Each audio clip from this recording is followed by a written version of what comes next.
This is our presentation on medical imaging by Jennifer and Selina. This project consists of a CNN that takes in x-rays to determine whether or not the lungs contain pneumonia.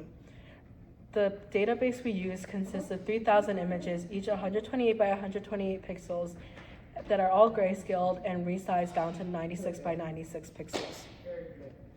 Our baseline model had one convolutional block with 16 filters, 3x3 kernel, and Lilo activation, then followed by 2x2 max pooling, then flattened into a dense layer where then softmax was applied at the output layer to classify between pneumonia and normal. So for our baseline loss curves, we see that there is some overfitting occurring as there are gaps in between the curves in addition to them not converging until the 9th epoch. And similarly, in the accuracy curves, you can see that the validation accuracy plateaus early, but the training accuracy seems to improve throughout the epochs, and we believe that this is due to overfitting, as you can see from the 4% gap between training and test accuracy.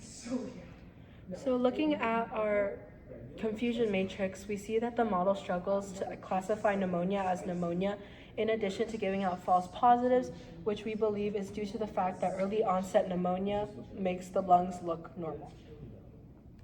And to address this, we decided to apply a 5x5 kernel in the first convolutional block to be able to detect a wider local context and identify more nuanced features, but as you can see, the loss curves are not very stable.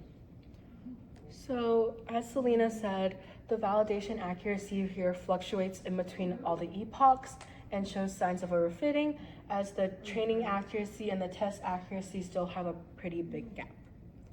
And you can also see from the confusion matrix that now the model is able to detect pneumonia as pneumonia, but it's now struggling to detect normal cases as normal.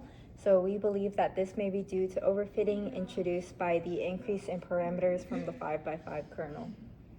So for our final model, we decided to keep the 5x5 kernel but have 3 convolutional blocks to help with complexity, but in order to combat the overfitting we saw earlier, we added the L2 regularization. And from our final loss curves, you can see that the curves are learning much more stably and they converge very early around the 3rd epoch. Just as Selina said, the accuracy curves show the same pattern.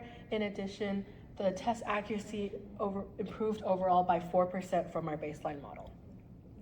And you can also see in the confusion matrix that now the model is able to identify pneumonia as pneumonia and normal as normal. So we believe that the changes we made were successful in helping with the overfitting. So our overall takeaway from this project is that when improving a CNN, there are a lot of trade-offs we have to consider. Some of these include wanting to increase testing accuracy, but also making sure that generalization still occurs at each step. And our second takeaway was that classification of medical scans is never 100% accurate, so it's important to use this as a tool rather than a source for diagnosis. Thank you.